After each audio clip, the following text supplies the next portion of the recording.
At Andrews Air Force Base, the massive VC-25A, better known around the world as Air Force One, stood ready on the runway under clear blue skies. Secret Service agents completed their final security sweeps while Air Force crew members carefully checked every system inside the aircraft. The president boarded along with senior advisors, military aides, journalists, medical staff, and flight crew, unaware that this routine journey would soon become the most dangerous flight of their lives. High above the airfield, two F-15 Eagle fighters waited for the presidential aircraft to take off. One of them was flown by Captain Maya Carter, a highly respected fighter pilot known for staying calm under impossible pressure. Escorting Air Force One was another routine assignment, or so it seemed. As the four engines roared to life, Air Force One accelerated down the runway and lifted gracefully into the morning sky. The weather was nearly perfect, with excellent visibility and only light winds. Inside the cabin, staff members reviewed briefing documents, reporters organized their notes, and the president prepared for meetings scheduled after landing. Everything felt calm, professional, and completely ordinary. In the cockpit, the pilots monitored their climb while maintaining constant communication with air traffic control and military command. The F-15 escorts formed their protective positions several miles away, scanning the skies with powerful radar systems for any sign of danger. For nearly 20 minutes, nothing seemed unusual. The aircraft reached its cruising altitude of 37,000 feet and settled into smooth, level flight. Coffee was served, conversations resumed, and the tension of takeoff faded into the quiet rhythm of a routine mission. But hundreds of miles away, something unexpected came to life. An unidentified radar suddenly switched on. At first, it appeared to be nothing more than another distant signal.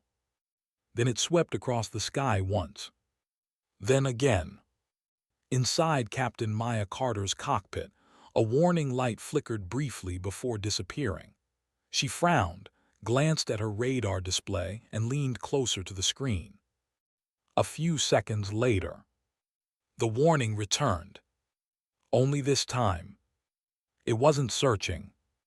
It was tracking Air Force One, a target in the sky. Captain Maya Carter's eyes locked onto the glowing radar display as the warning tone echoed through her cockpit. This was no ordinary radar contact. The unidentified signal had switched from wide area search mode to a precise target track. On her tactical display, the symbol remained fixed on Air Force One, following every movement of the presidential aircraft. Her heartbeat quickened.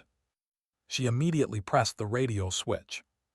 "Captain Carter, Guardian 2 to Guardian 1, I'm confirming a hard radar lock on Air Force One. Do you copy?" A second later, the reply came back. "Guardian 1. Copy, same indication here. This is not normal." The calm atmosphere instantly vanished. Both F-15s turned toward the source of the radar emissions, while maintaining their protective positions around the presidential aircraft. Inside Air Force One, nothing appeared out of place. The president continued, discussing briefing papers with advisors. Journalists typed notes on their laptops. Flight attendants quietly moved through the cabin serving coffee. No one realized that outside, the mission had just changed from routine escort to potential combat. Back in the cockpit, Captain Carter contacted military command. "Captain Carter, Guardian 2 to Sentinel Control. Unknown radar has transitioned to target tracking. Request immediate identification." After several tense seconds, the controller responded. "Sentinel Control. Guardian Flight, we are analyzing the signal. Continue escort. Weapons remain on standby." Carter kept scanning the sky. There were no visible aircraft. No smoke trails. No warning of an approaching enemy. Only the steady electronic pulse of a radar that refused to let Air Force One go. Then another alarm sounded. This one was louder, sharper, far more terrifying. A bright red warning flashed across both F-15 cockpits. Missile launch, DATCTD. For a split second, complete silence filled the radio. Then every pilot understood the same horrifying truth. Someone had just fired a missile directly at Air Force One missile in the air. The cockpit erupted with warning tones. A bright red alert flashed across Captain Maya Carter's display. Missile launch, DATCTD. For a heartbeat, no one spoke. Then training took over. Captain Carter tightened her grip on the control stick and pushed the throttles forward. Her F-15 surged ahead as the second escort fighter moved into a wider defensive position. Inside Air Force One, the crew had received the same warning. The peaceful atmosphere disappeared in an instant. The pilots immediately secured the cockpit, while the flight engineer verified that every defensive system was ready. Air Force One Captain: "We've received a missile warning. Confirm the source." Military Controller: "Air Force One, warning confirmed. Escort fighters are responding. Maintain present heading until further instructions." In the passenger cabin, the president noticed the sudden change in the crew's expressions. Flight attendants quietly asked everyone to return to their seats and fasten their seat belts. Conversations stopped. Laptops were closed. The cabin grew eerily silent as people sensed that something was terribly wrong. Outside, Captain Carter searched the sky. For a few tense seconds, she saw nothing. Then, a tiny white streak appeared against the deep blue horizon. It was moving incredibly fast. Every second it grew larger. Every second it came closer. Captain Carter took a deep breath and locked her eyes on the approaching threat. She knew exactly where it was headed, straight toward Air Force One. And in that terrifying moment, she realized there was only one chance to protect the aircraft. She pushed the control stick forward and accelerated directly toward the incoming missile, the impossible choice.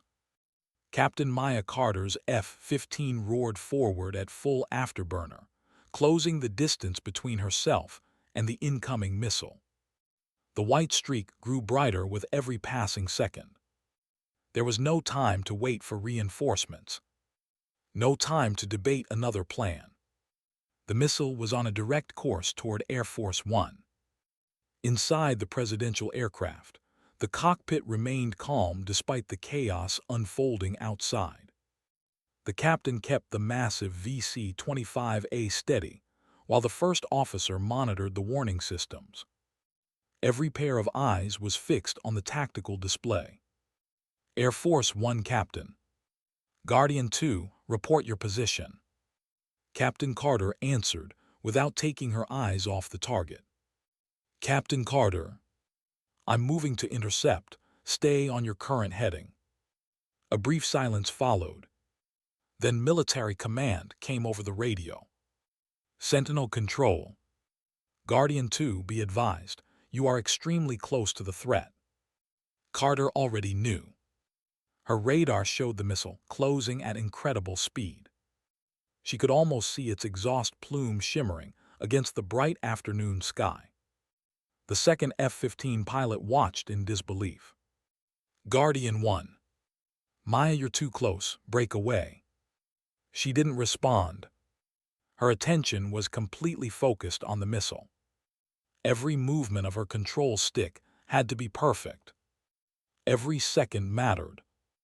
Inside Air Force One, several passengers noticed the aircraft beginning a gentle turn. The cabin had fallen completely silent. Even without knowing the details, everyone sensed that something extraordinary was happening outside. Captain Carter took one final look at the rapidly approaching missile. She knew there was no guarantee she would make it home. But if she turned away now, the missile would have a clear path to Air Force One. She steadied her breathing, locked onto the thread, and flew directly toward it, a hero's legacy. The distance between Captain Maya Carter's F-15 and the incoming missile disappeared in seconds. She released every defensive countermeasure available, filling the sky with brilliant flashes as Air Force One continued its emergency turn away from the danger. For one long moment, no one knew if it had worked. Then a blinding explosion lit up the sky. The missile detonated far enough away that the shockwave rattled both aircraft, but Air Force One remained intact. Inside the presidential aircraft, warning lights flickered before gradually returning to normal. The captain looked at his instruments, then at the radar display. The threat was gone. Air Force One Captain. Guardian 2, report your status. Silence. A few tense seconds later, a weak voice finally came over the radio. Captain Carter. Guardian 2, aircraft damaged, ejecting. Her transmission cut off. Search and rescue helicopters immediately launched toward her last known position, while Air Force One diverted safely to the nearest secure military airbase. Hours later, rescuers found Captain Carter alive after she had successfully ejected into rugged terrain. Though injured, she had survived. The president personally thanked the rescue crews and later honored Captain Carter for her extraordinary courage. A full investigation examined every radar recording, radio transmission, and flight data log. Investigators concluded that a catastrophic chain of failures had allowed the missile launch, leading to sweeping improvements in military safety procedures and command coordination. Captain Maya Carter never considered herself a hero. She later said she was simply doing her job. But to the people aboard Air Force One, and to everyone who learned the story, she became a symbol of courage under unimaginable pressure. Because sometimes, history isn't changed by the biggest aircraft in the sky. It's changed by one pilot who chooses to fly toward danger so everyone else can make it home. The end. This story is a fictional aviation thriller inspired by military aviation and does not depict a real historical event.